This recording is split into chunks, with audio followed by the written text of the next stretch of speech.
Hey, welcome back, everybody. It's time once again for Closing the Wealth Gap. The one show, maybe the only show that shows you how to close the wealth gap in your own life with the man who's done it for many, our wealth coach himself, Tyrone French. Hey, Tyrone. Hey, welcome to another edition to Closing the Wealth Gap. I'm your host, Tyrone French. We got my producer, my friend, my buddy, my confidant, Mr. Paul Roberts, on the other line. And Paul, I tell you what, buddy, we got a great show going lined up for today. I don't know why you didn't have me dress up more today. You just have the most interesting people, but it's usually a casual conversation. Today you tell me you got the guy, and I'm just dressed like this. I should have something a little more formal here. This is We we got lucky enough to get an interview with Mr. David Morgan, and a lot of people probably have never heard of David Morgan as far as on our show. But this David Morgan is considered the guru of silver. He has a lot of YouTube videos. He's all over social media. We're just happy and thankful that he's on our platform that we can spread this message because there's a lot of things getting ready to come down the pipeline that a lot of people are just not prepared for. And I have a lot of friends that, they'll stockpile cash. I mean, large denominations of cash thinking that they're safe, which is actually they're doing the wrong thing.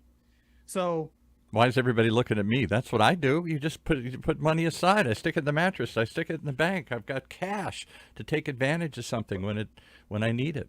again, and it feels like the right thing to do, but we're going to shed some light on this subject today. And also, David Morgan did an interview. It's on YouTube. I would highly recommend, our audience to go over to YouTube, check it out. It was with Daniela Cambone. I'm going to spell that last name for you. Cambone. It's the Stansbury Research.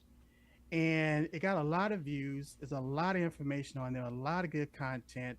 There's a lot of technical stuff that he's talking about, but he breaks it down to whereas anybody can understand it. So, without further ado, I'm going to bring in Mr. David Morgan. Mr. Morgan, are you there? I am here. Okay. Again, thank you for being on the show today.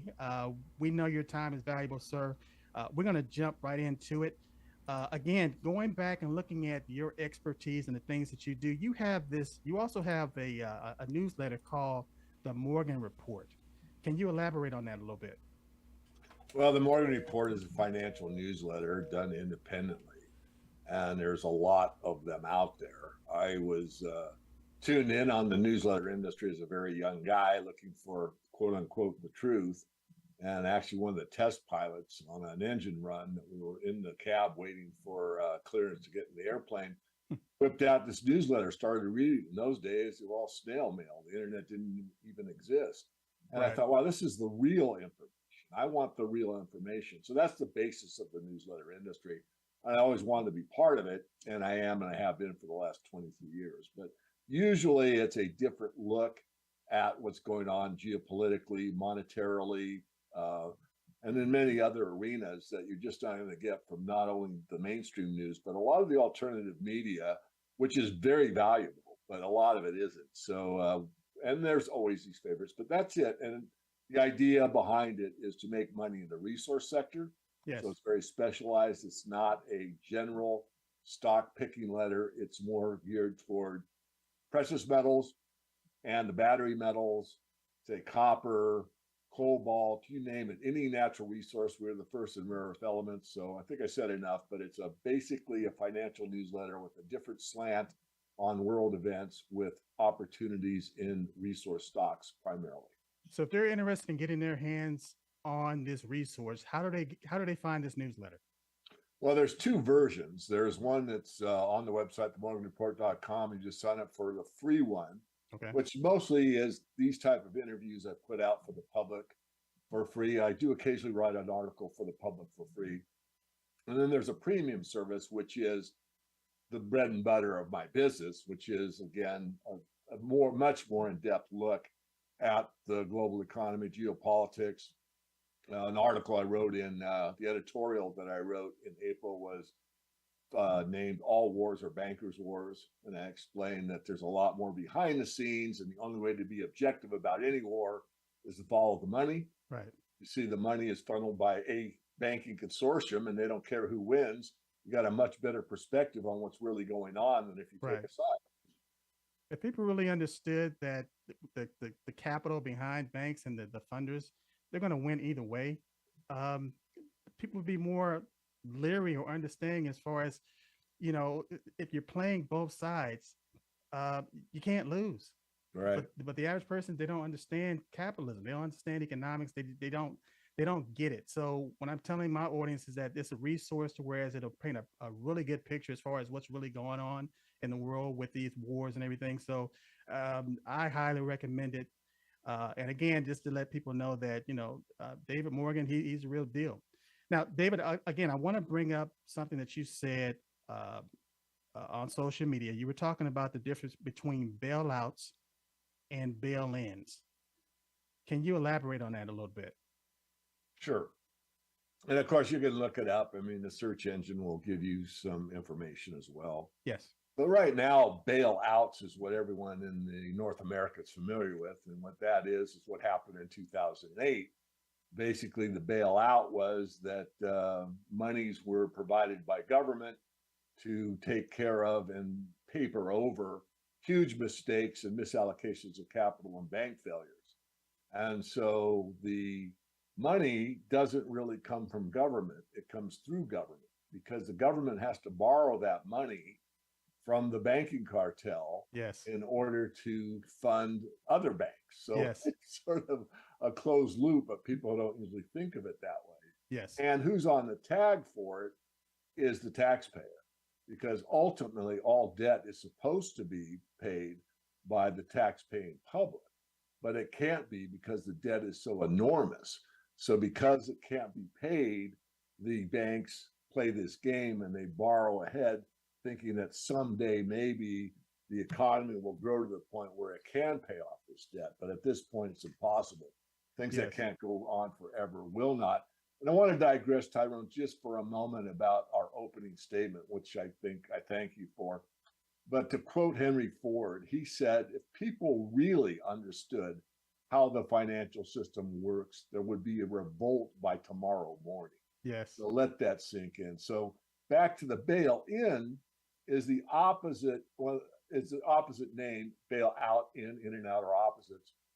Bail-in is rather than you having, as a taxpayer, to pay off this debt that was borrowed against your will to pay off banks that were failing, they just take your money directly. So in a bail-in fact, a bailout right now at law is illegal. The banks aren't allowed to bail out. Now, that doesn't mean they'll obey the law because they disobey it in many instances. But trying to not be funny, the bail-in means that your bank account is subject to the law, and the law says that you are an unsecured creditor to the bank, which means at law, your money is not your money. At law, your money is the bank's money. And if the bank decides they want to take that money to prevent them failing, they will give you something in return for that. They'll give you equity in the bank, which is basically like a stock certificate. The problem with that, Tyrone, as you well know, is that you usually get a return of about 5 cents on the dollar. Exactly. So in Cyprus, you got about 5 cents on the dollar. Lehman, I think, got 7 cents on the dollar. So what you get is a hose job, basically. And this is something that most people are unaware of. They're not even haven't heard of bail-ins. It's not really discussed out in the public domain very much. And people don't really understand that it is at law. It's available to the US, Canada, and the UK, and probably other places. It took place in Cyprus already. Yes. And we know that we're facing that probably in our future. Will it happen? I can't guarantee it will. What I do know is it's possible. Well, David, and that's why I brought you on, because based on what you just said, it's an eye opener and an aha moment to a lot of my listeners, because they assume that when they put their money in the bank, it's their money. And the bank is acting as a fiduciary to whereas at any time, at any given time, they can walk into that branch or go to that ATM machine and pull that money out without any problems. And it's just not true. It's not true.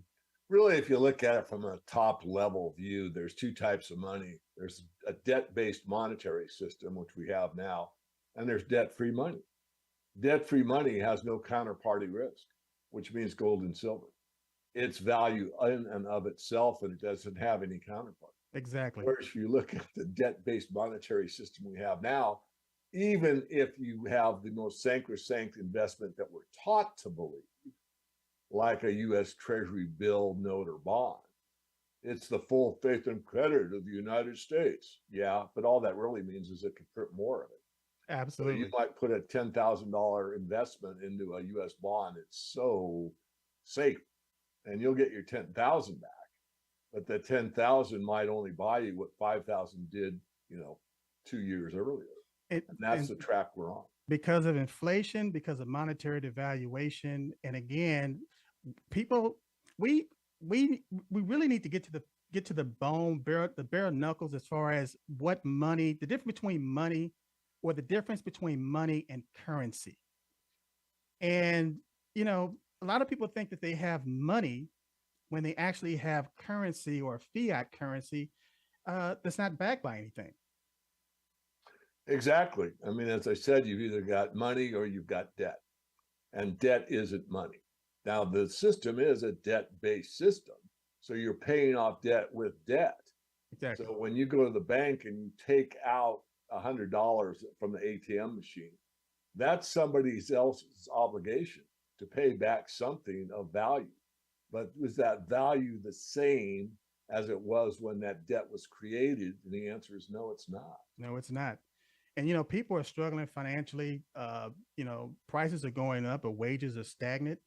And a lot of people, they're at their wits' end, David. They don't know what to do now. They don't know whether to, one day they look and everybody's telling them to invest in cryptocurrency.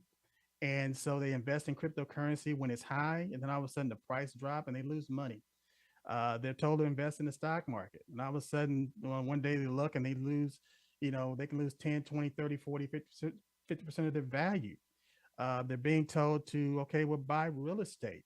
And so now it's getting to the point where the average person, they can't afford to play that game. But inflation is built into the system. It's going to happen. And if you don't understand how to counter that, you're going to fall further and further and further behind. Exactly. Well, I'll offer a few ideas. One is, the basis of a system that works is based on savings and production. So when you save in real money, it can't be, obscured by, somebody offering something that's created out of nothing. In other words, work, effort, labor went into the creation of a gold coin or a silver coin. And that savings goes into the treasury, then you can borrow what's saved and produce more. And those economies do very well. But when it's hijacked, like it has been for the last, let's say, since the founding of the Fed, then you have a system that they could create something for nothing. And we all know, we teach our kids at a very early age that you can't get something for nothing. Yet the whole system is based on that. People create money out of thin air, creating it out of nothing, and they are able to spend it, and they are able to get something for it. So it works for a while. So the lie will work. Sometimes when you lie, you get away with it. You might get away with it for 6 weeks, 6 months, 6 years, but eventually the truth comes out. Yes. And we're at that moment of truth now. You cannot print yourself wealthy. You cannot have a system that just prints to infinity and expect things to come out good on the other end. Exactly.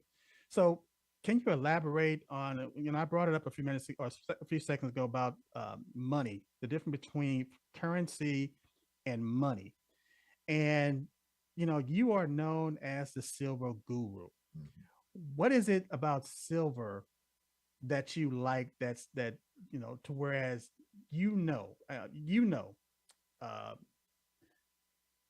that it's one of those things that it's so undervalued right now that a lot of people don't understand the opportunity that's there right now, and the so-called experts that should know better, but they're tied to these corporate interests. They're making all this money, and they're trying to turn people away from something that could really add financial security and stability in their life. So, can you elaborate a little bit on silver and where silver is right now, where you think silver is going to go, and most importantly, how people can tap into this resource? Well, that was a long request, but I will certainly do my best. Thank you. First of all, I'm going to start off a little bit philosophically and say, how how I work. I mean, not in a real deep sense, but I've always been for the underdog. So, some of my favorite movies would be like Secretariat, with that little horse that actually beat out all these Yes. more powerful horses.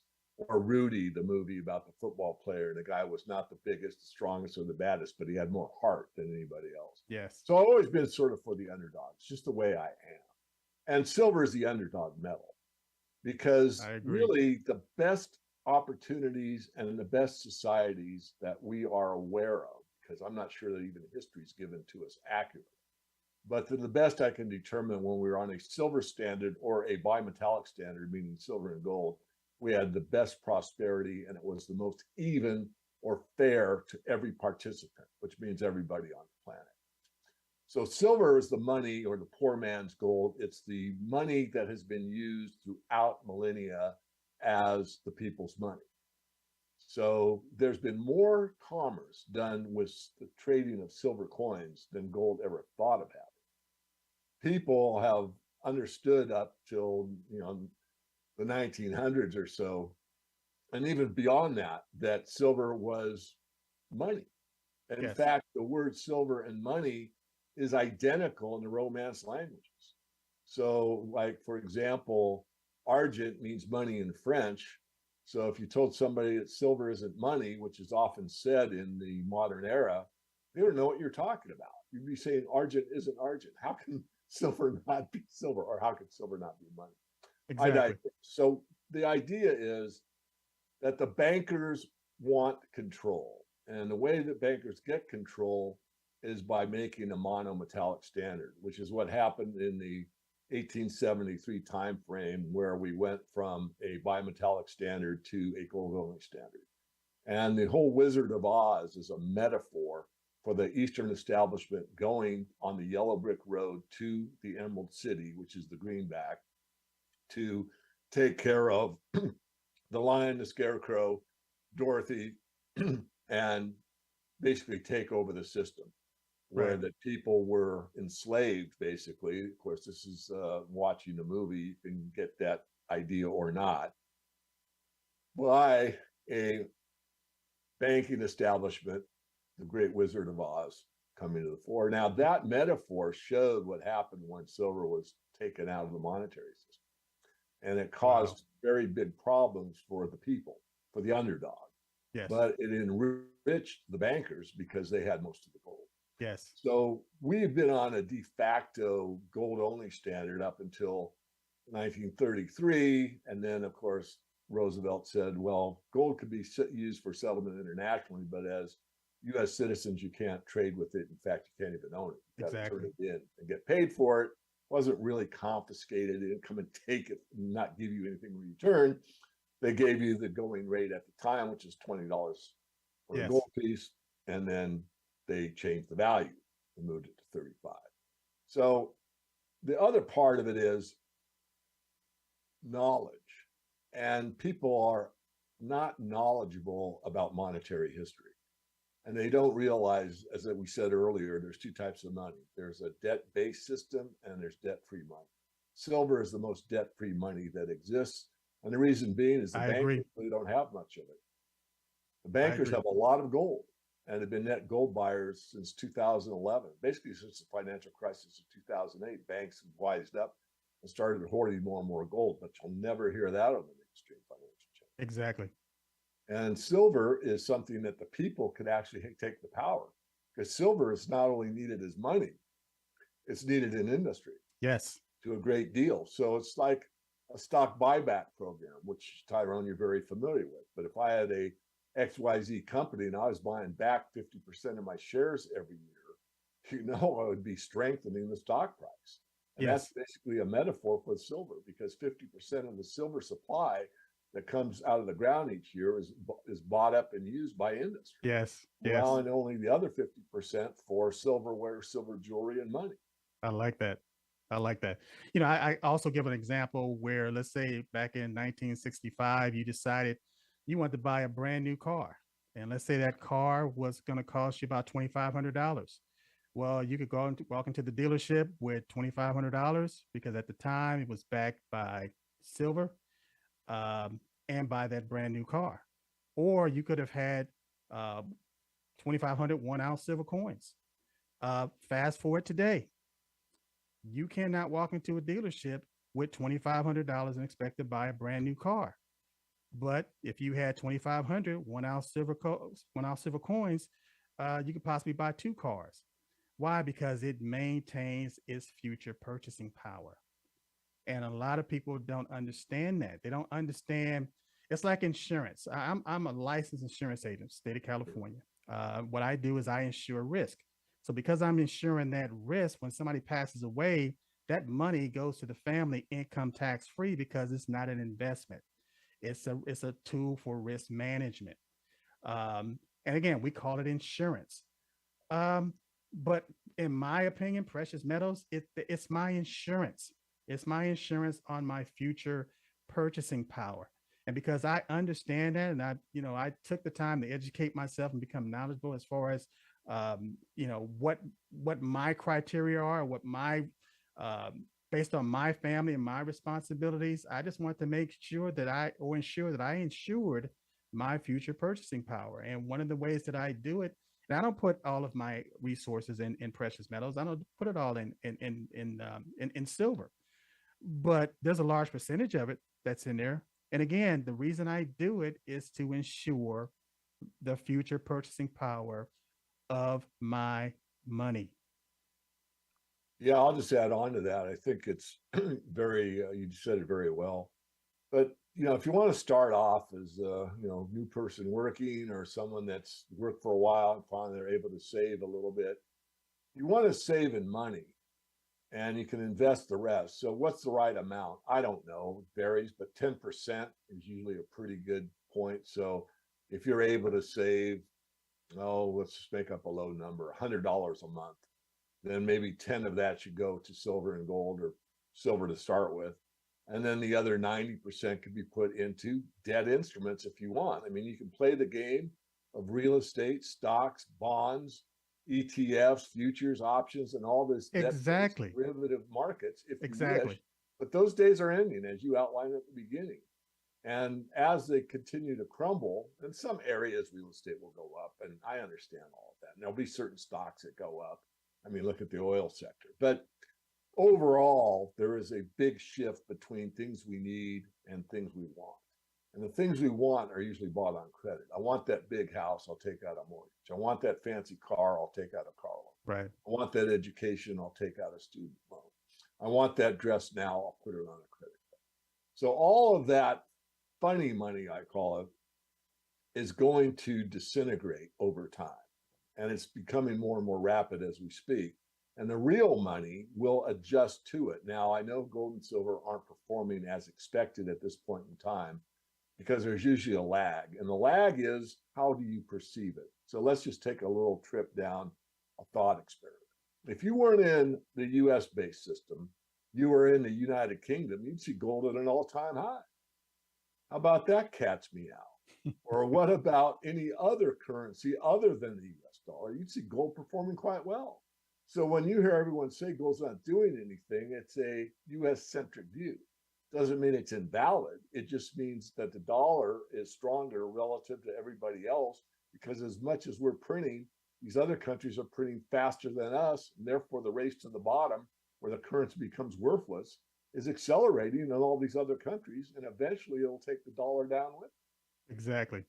That's a perfect segue as far as when we're talking about money and currency. There was an executive order that was signed by the Biden administration in March of this year. Executive order, I'm going to just round it off, 14067, 14067. And it had to do with digital currency. And a lot of people are looking at as far as the central bank. We talked about the central bank earlier and how it was established in 1913. All of a sudden, you had this income tax system that came in same year, and all of a sudden, you couldn't pay your taxes, and with chickens and livestock and vegetables, you had to pay it in dollars. And so we had this system, and the bank, and I love my bankers. Don't get me wrong. I mean, I depend on my bankers. I love my bankers, but over a period of time, we've created this Frankenstein, and people don't know how to get out. And now everything is going digital. And again, you got these different digital currencies, and people are, some people have made money, and some people have lost money. But now we're getting to the point where they're starting to do studies based on, the dollar being digitized, and they're looking at the central banks and doing probability studies to figure out, how do we make this happen? So I think that that's the next leap. And David, while I have you here, and I know I'm asking you a lot of questions, I'm you know, but your resource, the value, the knowledge that you have, I want to tap into it because I want people to hear straight from the source based on the knowledge and the experience that you've gained, the insight that you have based on some of the questions that people just don't know. They don't know. If you don't know the right question to ask, a lot of times you're not going to know what the answer is.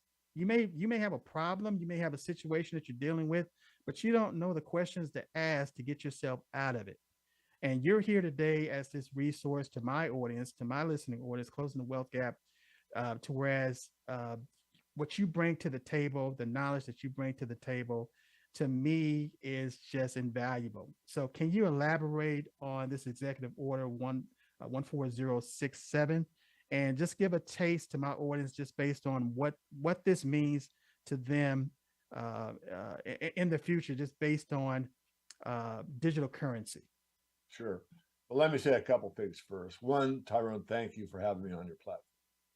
Secondly, what I'm going to say about Executive Order 14067 will be kind of a top view, but if you really want to get into it, you can go to my website, themorganreport.com, go to the blog tab, pull down the blog tab, hit blog, and then there's a search engine on the right side. And what you want to look for is Crypto Conspiracy number 24. Okay. And I go deeply into 14067. It was issued on March 9th, 2022, and there were a few sections. It was titled Ensuring Responsible Development of Digital Assets. Yes. So that right Which is there, a mouthful. The title tells you that the U.S. government is going to be developed or is developing a digital asset. It talks about how much the digital assets have increased from 2016 from roughly 14 billion to over 3 trillion now. And it also says that some central banks are using CBDCs, and they're referring to China. China already has a digital yuan. It's based on a social credit score, and it's working just fine. You consider complete control from the top down working fine. Exactly.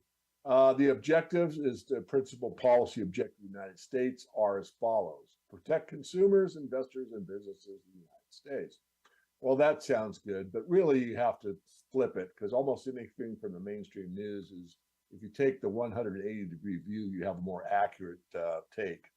And that comes from, not only years of experience just watching these Congress critters and everyone else and what they say versus what they do. So what that's really saying is we want to protect the banks against the consumers, investors, and businesses in the United States. In other words, we want to make sure. I want to interject here that the reason that's such a hard push to a central bank digital currency is the bankers don't want to see the dollar go to ultimate zero. Exactly. And I don't think it will. I don't think so either. But they see it's headed there, and it's getting there faster and faster every day. So they've got to finish this game by putting you into a new game before the dollar fails.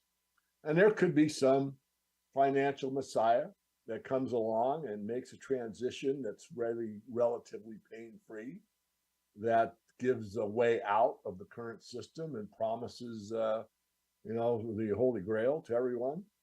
I wouldn't rule that out. This is what they want to project, that they have a system that's better than ever, and you can interact directly with your bank. You don't have to worry about an intermediary. You just work with the Fed. And I go into that in the crypto conspiracy number 24. It's called Fed Now. And Fed Now is sort of a federally operated by the Federal Reserve. PayPal, I'll say. So in a PayPal system, you know immediately that you've been paid. You know, I pay you for a book that you wrote. I pay you by PayPal. It leaves my account, goes to yours instantly, and we're done. Whereas now with the SWIFT system, especially in large transactions where you wire money, I wire money to you and I wait because the bank's going to hold those funds overnight so they can loan it out and get interest on it. And then it goes to the next bank and they hold on to it and load it overnight so they can get interest on it. And eventually you're going to get your wired again. So it'll be sold as a good thing. And in some ways it could be a good thing. But in the ultimate, it's giving the bankers complete control. So they talk about the technological advantage to promote responsible development and the use of digital assets, and the coordination, of course, will be the President for National Security Affairs and the Assistant to the President for Economic Policy will coordinate through an interagency process described in the National Security Memorandum. So you can see where I'm going with this. Yes. A bunch of bureaucratic mumbo jumbo that says it's all about us and it's not for you, but we're going to make you think that it's all about it. Right. I don't know where else you want me to go. I mean, basically, when this system is implemented, or if it's implemented, the idea is that you will be taxed, traced at every level of any purchase that you make. So they'll probably do away with income tax, which means that every time you buy something, it'll be taxed at point of sale. So there'll be no, new agency needed. Every time you buy gas, clothes, food, utilities or whatever, it'll just be taxed at point of sale. It will certainly speed up the system, and be a boon to the banking establishment and the governments, because they will basically have complete control of everything that you purchase. There'll be no way out. Really, even the garage sale, you'll be required to not use cash, and the reason is that this system will remove cash from the system. So, for the Bible believers out there, we're looking at a cashless society going to all digital beast system. Where you're either participating in it, or if you're not, then you've got to be basically on your own outside of the system, which means you got to be responsible for your own shelter, your own food, your own utilities, your own water, and that type of thing. And certainly that will happen. I agree. I agree. And again, I could be off base. I mean, there is a possibility that there's some great reset that's actually considered by most to be equitable, fair, and a solution. I don't see it personally at this point, but I can't rule out all possibilities. Again, looking from the underdog position, things happen in the underdog world with, again, Secretariat as that little horse that couldn't beat anybody that won the Kentucky Derby, coming out of nowhere, surprise. So I won't eliminate the possibility of surprise, but the trends that I see are very clear and anyone can verify that. Right. And the trend right now is the new system is to take care of the old system being inoperable very soon. And they just want to convince everybody they've got something better. Right. Whether or not it is or not, I would say from my perspective today, it's not. Well, I tell you, you asked where I was going with this and how, but what I wanted to do was let my audience know that there's a reliable resource that they can go to, that they can get the real deal. And I think the Morgan Report, morganreport.com, is a resource that my listeners can go to and get the information, get the knowledge, and they know that it's trust is something that they can believe in. And how do they navigate your website to find that information regarding the Executive Order 14067? The best thing to do is, first of all, get on our mailing list, our free list. You don't have to be a premium or paid subscriber. Okay. Just go to themorganreport.com, give me a first name and email address, validate it. It's called double opt-in, and you're in. Okay. So every time I do an interview, you will get an email telling you, here it is. Watch it or don't, your choice. The one with the Executive Order 14067 is elaborated in Crypto Conspiracy number 24. Okay. If you watch that, I give an email that you can use to get the PDF file, which is I think, Okay. around 30 pages.